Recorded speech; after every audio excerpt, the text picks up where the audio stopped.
Welcome to the Life of KG, your ultimate destination for all things motivation and business insights. Join me, Katie Godfrey, serial entrepreneur and the brains behind the KG brand. Along the way, we'll welcome inspiring guests and share invaluable business tips to fuel your growth journey. Don't miss out. Hit that subscribe button and leave us a review. With that said, let's dive into the world of success together. Are you a salon, clinic, or training academy ready to scale to the next level? My mastermind applications are now open. A mix of hybrid coaching, which is one-to-one direct access to me, group coaching, retreats, in-person days, online learning, everything that you need to scale to the next level. Click the link in the show notes below and fill out the application form today. Hey everyone, welcome back to A Life of KG. So another solo episode for you guys today, and I've been getting questions about how to step out of the business. Now, this is something that I have talked about and specialized in for absolutely years. It was kind of the first thing that I come into the coaching world with, to be honest, because actually I remember the first masterclass I ever done was how to step out of your business and work on your business. And I actually still work with clients to this day that were on that masterclass, which is wow, amazing. It's always been, I've been known for saying that line, how to work on your business rather than in your business. And obviously my book is out now, which is called Get Off the Tools, because again, I believe in it so much. You need to get off the tools, not always completely off them, depending obviously what you want out of life, business and all that, them things. But you need to get off the tools to work on the business. So if you haven't got my book yet, then go and grab it. It's on Amazon. Get Off the Tools and go and purchase yours. I was in Dubai recently and I recorded I kind of recorded a mini training on this, how to create that freedom and how to physically get off the floor in your business, whether that's a salon, a clinic, a training academy. But how do I actually get off the floor? Everyone's so scared on, my clients only want me if I don't make the money. How is this then actually going to happen? So I've actually done a training that is teaching you the step-by-step method of how to actually get off the floor, and what you would need team-wise to be able to do that. I will actually put links in the show notes actually to that training, because it's really, really cheap. It's £49. So I would grab that if that does interest you, and you can work through that in your own time. But I thought, besides of that training, I wanted to do this episode on actually how do we know we're ready to step off the floor? Why should we step off the floor? The mindset blocks that might come with that. So I'm hoping this episode is really helpful for you. I want to talk about when is the right time to step away. So when's the right time to step away? Because loads of people don't even realize that they maybe need to do this. Now, when I say about stepping away, like I mentioned, it doesn't mean that you have to step away completely. Now, when I stepped away from my business and my salon at the time, I had 2 salons and I was pregnant with Lola. But in my main salon, my beauty salon, I was a main earner. I was fully booked all the time. All the clients wanted me, but I still had an amazing team. But if they could choose, if the availability was there, they would want me. Then I had a hairdresser that did run without me because I wasn't a hairdresser. So the team needed to run that, which is a really good testing ground as well to have that salon. So I had one salon that was running without me, but one that I was very much stuck in. So when I fell pregnant with Lola and was a single mum at 10 weeks pregnant, not 10 weeks old, 10 weeks pregnant, I was like, oh gosh, I'm going to have to step up this business ASAP, because at the moment, if I was to walk out, this salon's not going to be here. I am the one that brings in all of this extra money, the main bulk of the money. So how am I going to do this? Which is when I come up with this process, this wasn't taught off someone. I've made this process, a step-by-step method on my own. But then what I realized when I stepped out of the business, which was after 3 months, so I still had time to like be pregnant, make sure everything was working and running in motion, I actually realized how much my business grew. Like, when I talk about how much it grew and freedom, let me just elaborate on that. I went from my 2 salons to 5 because we franchised. I opened up, I had my training academy already, but I then opened chains of academies and had trainers dotted everywhere. My product range grew because I had more time to work on it. And just the main salon like grew and grew and grew. It got to like £500,000 like really, really quickly, turnover wise, a year. And I was able to take way more money myself than I'd ever taken because I had the time and energy to focus just on the business growth rather than physically being in it. Now, going back, because I digress, you don't have to step out full time if you didn't want to. Like, I had to because I was pregnant and I had no choice. But you don't have to do that if you don't want to. Loads of businesses come to me and say, but I love doing what I do. And that's amazing. Like, I'm not saying you don't have to keep doing what you're doing, but I'm saying if you do want some type of growth and if you do want some type of freedom, you will have to step out somewhere, even if that's a day a week, 2 days a week, or whatever that looks like to you. What I do find though with clients is when they say they don't want to step out completely, but they drop down a few days, what then does happen over a time, they're like, actually, this would be really cool if I didn't need to go in and do treatments at all, or just really select clients, or as and when, whatever that looks like. So when you do start doing that, you'll mostly find you want to do it more. But when is the right time to step away? So the right time is when either you're fully booked as a person yourself, and maybe you haven't got a team yet. So if you're fully booked yourself and then you can look at getting a team, then that's like part of the process that you could look at. If you and your team, if you've already got a team, are fully booked or at 80% utilised, you can start stepping off the salon floor and start working on the business because you've already got the clients, you've already got the team. Like, that's the perfect time to do it. So that's when you should do it. You can also step off the floor straight away if you wanted to. There's some people out there that build salons that aren't therapists, hairdressers, or in aesthetics, but they're a business owner and want to open a business that they don't physically work in. Like, one of my franchises done that. Like, they didn't want to do the treatments, they didn't do the treatments, they just run the business. And that works too. But most people listening to this podcast or watching this podcast now will already be like in the salon or on the tools and want to step away. So if you have got clients already and you're booked up and you're like, I haven't got time to do my accounts, I haven't got time to do the marketing, I haven't even got time to put a post out, or I'm not consistent in doing that, then you need to step out of the business 1 day a week, 2 days a week, like whatever that looks like to you, which is what my training will tell you then physically how to do that. And then why would we step away? People are like, I love doing what I'm doing, so why would I want to step away? Now, there's so many reasons of why to step away. Number one would be to make it a sellable business. Now, this is what lots of people don't think about. We open these businesses, we work in them, and we think when we're done, we'll close it or we'll give it to a daughter or someone or whatever that might look like. If you currently are in a business, you can sell that. So why would you work so hard and just like give it up basically when you could sell it and then make more money when you go to sell it? Now, the problem is the business isn't sellable if it doesn't run without you. So you want it to run at some part without you.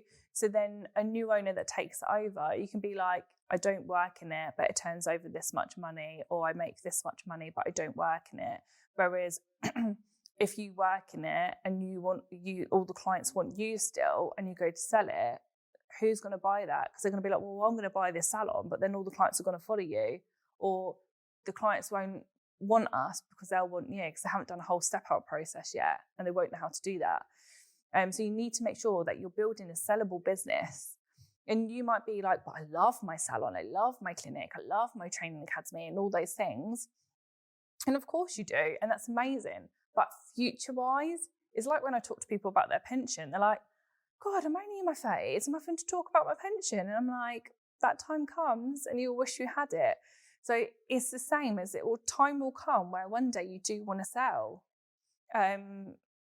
And then you need to have a plan of what does that look like and is this actually a sellable business? Otherwise you've worked so hard on something and then you walk away with nothing. So you just want to bear that in mind, make it a sellable business. Then you want to look at it as a retirement plan. Like when you do retire, again, it needs to be sellable.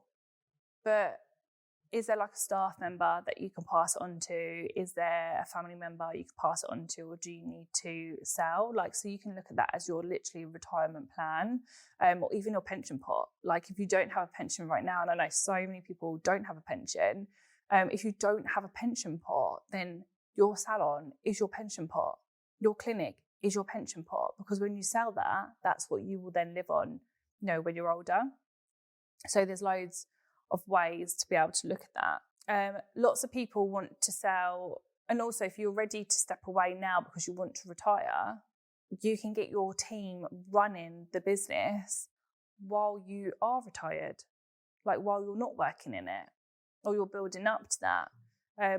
We all start getting our aches and pains, hurting when we're doing lashing or nails or pedicures or whatever that might be.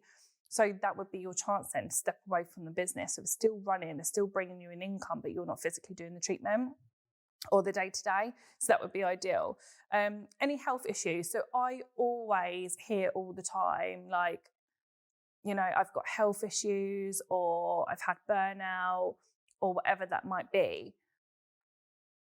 If you step out of the business, even half-time or full-time, it's better for your health, obviously, if you do have any health issues or if anything arises. And I always like to say as well, and I know it sounds a little bit morbid, so I apologise for that, but what if you couldn't work tomorrow? What if you broke your hand? What if something drastic happened and you just couldn't work for 3 months? Like, that stuff happens. Do you have protection currently in place? Do you have insurance in place at the moment to help you with that? But if you stepped away and your team ran it without you, that wouldn't be as much as a problem, because like the business doesn't stop. I'm not going to stop earning because of something happening to me. It's still running. And that's what the beauty is, like, massively. You can then also go on to something else if you wanted to. Like if you step out your business, you can work on another business because that one doesn't need your time and focus. You can put your energy into another income stream quite easily, because the team are running it. I can't believe my book is finally out. It's called Get Off the Tools and it is available on Amazon. If you're in the hair, beauty or aesthetic space, no matter what level you are at, this is for you. It's 1 year's worth of coaching in a book. So go and grab yours now. Another reason of why you would want to step away is lack of passion. I mean, there is so many people within this industry that have been doing it for so long, and we do maybe get a bit bored. Maybe you're at the point where you're like, do you know what? I've just kind of had enough.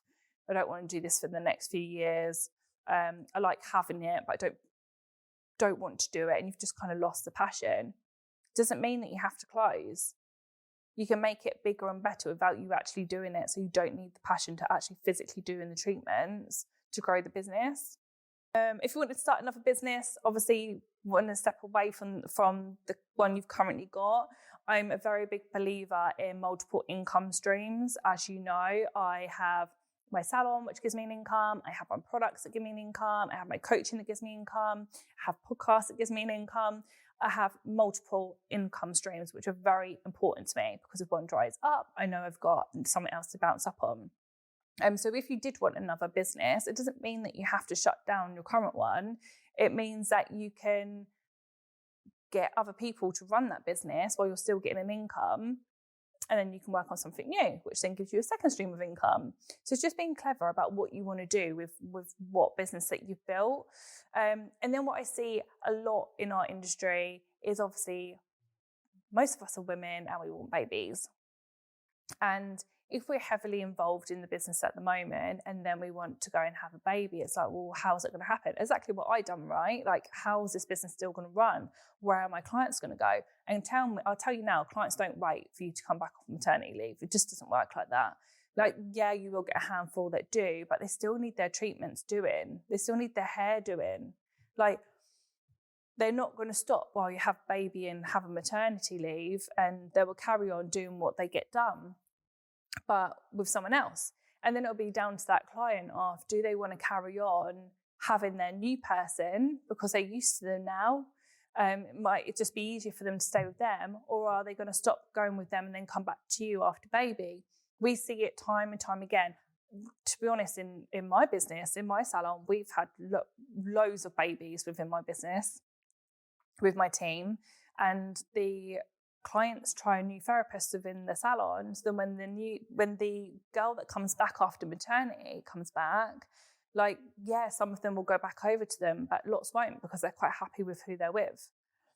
So you want to make sure that you safeguard the business that you've built up, really, really safeguard that, so it's still working and it's still running without you physically being in the business, which I just can't stress enough. There's no way I would be able to do what I'm doing and, move to Dubai and run the companies I'm running if I was still doing the treatments.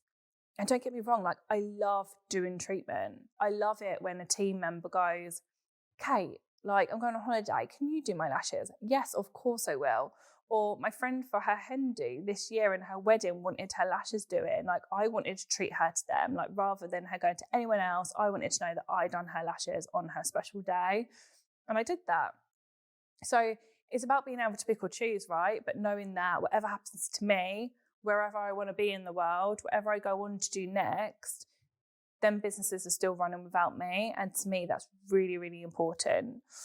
The other question that I get all of the time is, how do you step away if you haven't got the funds?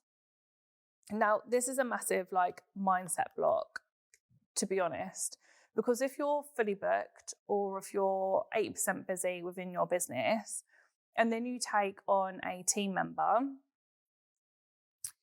lots of people will think, well, actually, I'm taking in this money and then I'm going to take a team member on and they're going to take that money. So then I'm not going to be earning that anymore. That's not the way to look at it, because you will pay the new person or the person that's taking your clients an hourly wage, and you're paying the wage, then you'll have money after that, because obviously you're going to pay them a wage and make profit. So you will make money off the person that you pass your clients over to while you're then doing something else. So it's not the fact that you're stepping away and you're going to chill on a beach and be like, I don't have to do any work. Like, that's not how it works. When you're not doing a client, you're then working on the business. And in turn of working on the business brings you more money, because you're drumming up new business or you're getting old clients back or whatever that might look like. So whatever this person makes for you in the business, minus their wages, they've made you money that you wouldn't have been able to make while you're building the business. When you have more people that work for you, say, for example, you've got 3 team members, every team member is doing clients per hour, you're making so much more money than you could make on your own or if you had all the clients. Because you can't, let's just say it's a nail salon, you can't do 3 sets of nails at the same time. Whereas in that 1 hour, 3 people could do 3 sets of nails or whatever treatment it is that you do, while you're working on the business to drum up more business for them. And that's how you make so much more money. But people don't see that because they just see the amount, or they say, well, but I have to pay this person, let's just say £100 a day. At the moment, I don't have to pay that person £100 a day. And I'm like, no, you don't have to pay that person £100 a day. But like, if you carry on doing it, then you're stuck at the growth that you've got now. The only way for you to make money is to up the prices or do higher ticket treatments. Whereas when you've got a team on board, there's so much more that you can do with that. I hope that makes sense. So a lot of the time it's just a mindset block and understanding the fact of, I make more if I work on the business. And I'm like, yes, you do make so much more when you work on the business. But then it's learning how to make more.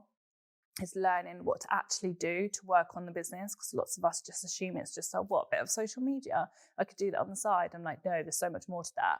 So then it is about looking at what tasks, what jobs, what business things do I need to do that is working on the business to grow it, which is obviously where I come in as a coach, and that's what I teach my clients, and what should they be doing when they're not on the tools. So that's something to look out for too. What else can I talk about on this subject? Just don't be scared. Like, loads of people are always saying, but my clients want me, my clients want me. If you do the handover process well enough, your clients will trust you enough to do that process. So you don't need to worry about that if it's done correctly, which is obviously what I teach. Like, you do not need to worry about that. It's about nurturing the client, hand-holding the client, getting them to trust and believe the reason why you're doing this in the first place. And they will always prefer to go to someone within your team rather than someone new completely down the road, a salon that they don't even know about. So you don't need to be worried about that. Lots of people also say about like not physically having the money to pay for someone. And that might seem scary, right? If you're like, well, I have the money to run the business at the moment, but now you're telling me that I need to take someone on. How am I physically going to pay for that? When you hand over your clients, that will pay for that. But also, you don't have to have like a year's worth of salary for someone in the bank to be able to hire. Like, it comes, and when we put risk in place, so when we take on anyone, it's a risk, right? It might work, it might not work, like, it all depends. But when we put risk in place, it makes us work so much harder. We will make it work because it needs to work. And I work a lot like that. I had a meeting the other day, and my CFO turned around and says, well, you need to employ someone for that role, and it's going to be about a 40 grand role. So straight away, my fear mindset went, 40 grand role? I don't have 40 grand extra to pay on a new person's salary, and it's a completely new role in one of the other companies. Like, I don't just have that sitting there, but of course I don't have that sitting there. But if I bring this role in and that role works and actually starts making the company money, that's what then pays for their wages. So it works like that. You have to make these changes and you have to add this risk into the business for it to be able to work. And I always say to everyone, like, do you want to be in the same position next year? Whatever your position is right now, do you want to be in the same position? And most of the time you don't. Like, you want some type of change, and that normally comes with help. Like, so just take the risk and it will definitely pay off massively. And the worst that can happen is that it doesn't, and you let the person go if it's no good. But that won't happen if you hand them over properly. I promise you. I've done this so many times with my clients.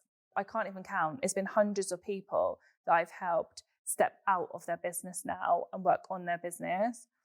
And it's the best thing they've ever done. The best thing. Imagine being able to go to every school play because you can. Imagine being able to do every school run if you wanted to. I hate school run. I didn't used to. I do now. But if that's what you wanted to do, imagine being able to do every school run.